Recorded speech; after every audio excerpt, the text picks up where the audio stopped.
मिथिला के लोग सब होय छै जलंत बेसी। हाँ नाम भेले भैया अहाँ के?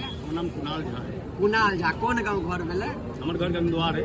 गंगद्वार घर भेले। दिल्ली में रहै छियै? दिल्ली में रहै छी। कोन जगह? पालम में रहै छियै। कते दिन से हमर वीडियो देखै छियै? बहुत दिन से हम देखे छी, करीब 4 साल से देखिए रहल। 4 साल से देखे छियै। नीक लागे छै वीडियो? हाँ बिल्कुल। कतेक आदमी गाइड पढ़ैत रहे छै, कहै छै जे बियाह ई करे छै ओ करे छै। पहले अहाँ चिंता नहीं करू, अहाँ एकदम वीडियो बनबैत रहू।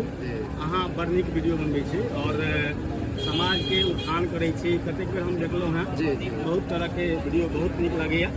अहाँ कखनो काल के मान लिअ मिस अथी करे छियै, न्यूज ककरो करे छियै, लेकिन ओइ ला कोनो दिक्कत नहीं छै। वो अहाँ अपना जगह पर सही छी। हमरो संगे भैया देखैत हेबै कमेंट में कतेक लोग बिना मतलब के अपराध के गाली गलौज करैत रहे छै। ककरो तो हम चिन्है नहीं छियै। देखियो मिथिला के लोग सब होय छै जलंत बेसी। हाँ ओहि में अहाँ अपन मेहनत करैत रहू।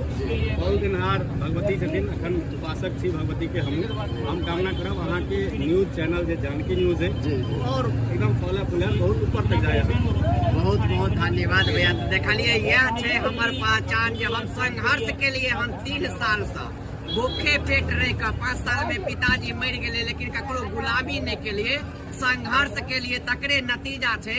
जाय मिथिला से जखन दिल्ली आयल छियै त कतेक आदमी मूवमेंट बना रहल छै, जतऽ पकड़ाउ ततऽ पीट दिहे, लेकिन आदमी पीटे नहीं छै। जतऽ देखे छै ओतऽ गला मिले छै, आशीर्वाद दे छै और जानकी न्यूज के प्रशंसा करे छै। अहूँ सब आशीर्वाद दियो। किनको हम अपराध नहीं केने छी कोनो, की भैया? नहीं बिल्कुल। किनको हम किछ बिगाड़ने नहीं छी। तै दुआरे अहूँ सब हमरा सपोर्ट करू, ताकि अहाँ सबके सपोर्ट से हम आगू बढ़ सकी। बहुत बहुत धन्यवाद भैया। और अहूँ के बहुत बहुत धन्यवाद। धन्यवाद।